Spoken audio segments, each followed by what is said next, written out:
back one more time until he was asked this question at his press conference yesterday.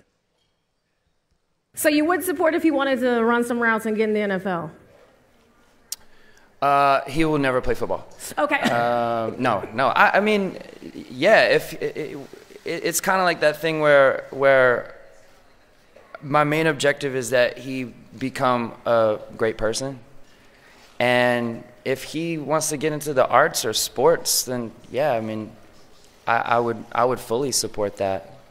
I think I can hopefully offer him some advice on what to do and what not to do, and so yeah. But right now, I think right now we're working on our manners. That's that's a big deal in our house right now. It's like one thing at a time. Okay, so what not included there? They were asking a question about his 2-year-old son Silas, right? And the joke was because before that question, Timberlake said, "Hey, I'll suit up and run a few routes for the Patriots." I think is what he said. And then so the reporter, in a very playful way, "Oh, what about your 2-year-old son Silas? Would he run some routes?" And the first thing out of Justin Timberlake's mouth, "He will never play football." No. I mean, that was somewhat amazing. I mean, he didn't even get led down the path he went there as he's talking about performing at halftime of the biggest football game there is, that my son will never play football. And certainly, listen, it's his and any parent's right to decide what your kid is going to do and not do. I don't imagine the powers that be of the NFL were going, "Oh, okay, that's something we really wanted to hear," when he kind of brought it up out of nowhere. Thanks, dude. Thanks for that one. The everybody's kind of joking around, and the one serious line in there was, "Oh, he will never play football." And then I was waiting for the dun dun dun. Exactly. Yeah, then he tried to walk it back a little bit. And I think to me that was like the thought bubble. Okay, what did you just say? Yeah. Words come back into my mouth. Where am I right now? Because then he says, "Well, if my kid wants to play sports or be in the arts, I'll support him." So that was kind of an interesting line. Yeah, it was a bold move, basically saying your son's trash at football at 2. That's really kind of tough to limit his ability going forward there. I don't know if that's great parenting, but that's how Justin gets down. So, well, they're working on manners right now. Yeah, like I say, barely Justin needs to worry about manners. But you're right, for the league and the week that's supposed to be the celebration of your sport, the biggest week, you get to lay out through all of this. We've been here for a reason, and heading into Sunday, really on the Thursday into Friday, this is now going to be a story that pops up because the one part of your show, I mean, really two, when you look at the national anthem and the halftime show, are things that are sort of out of league control to an extent. They can know what's going on, but you're dealing with people who aren't in it the same way you're in it. Right. Well, look, first of all, we should be clear. If that's the way he feels, absolutely, he should not apologize for it. And there are some people, there are concerns, and you need to be aware of those concerns if you're thinking about playing football.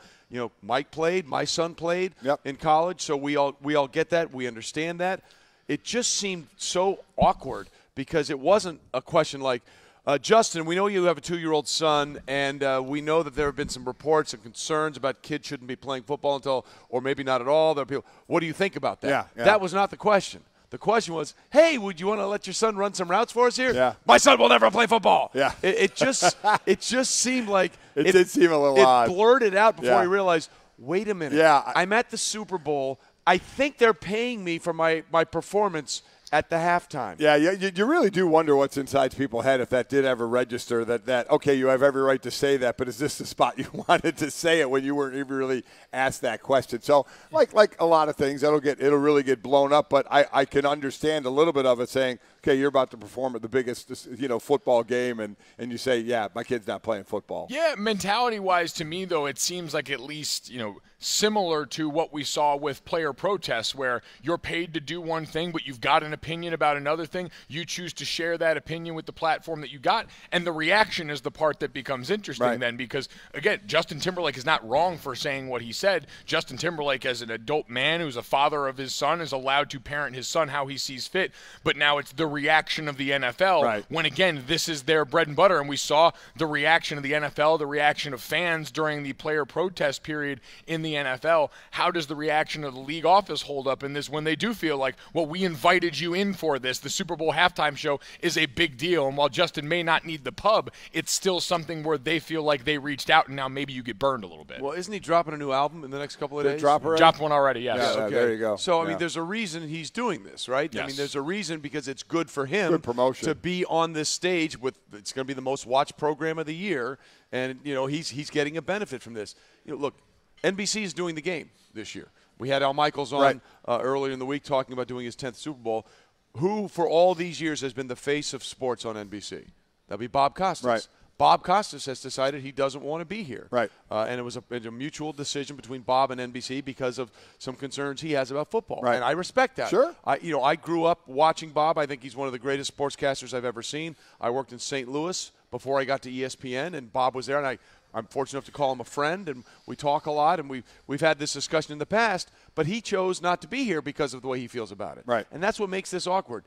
You didn't have to be here. I mean, if you have every right to feel that way, but if you're here and it's a celebration of the biggest thing in the sport, I'm not so sure that should be the way you go about it if you're here as part of the biggest thing in the sport. Yeah, I think if nothing else, it was just a little awkward. There was just that. I think there was a lot of the registering. Wait a minute, he just say that up there, and how did that register? And then people are gonna. It's not the worst thing in the world, obviously. No, but not at all. It just seems completely out of juxtaposition. Yeah. PR 101 put out a new single right now, Justin. Oh, Drop there you some go. heat later Drop the tonight, next and one, all huh? this goes away. Go to It is side that B. simple. Yeah. So it's just that simple for you in the creative process. That's it. Oh, listen, I made a bad statement, so I'm going to write a new amazing piece of art in about 7 minutes. Here, look over here. Focus Exactly. on this. Shiny object, Yeah. shiny object, shiny object. So we're pretty confident the NFL did not like those comments by Justin Timberlake. Confidence theme brought to you by National Mortgage Lender Quicken Loans. Apply simply, understand fully, mortgage confidentially. And again, we are presented here by Progressive Insurance, and all phone guests will join us via the Shell Pennzoil Performance Line. All right, one thing we have tried to do here, guys, in Minneapolis, we've tried to embrace the bold north, right? We just ran the video on the TV side of you guys doing the ice fishing. Yes. That was fun.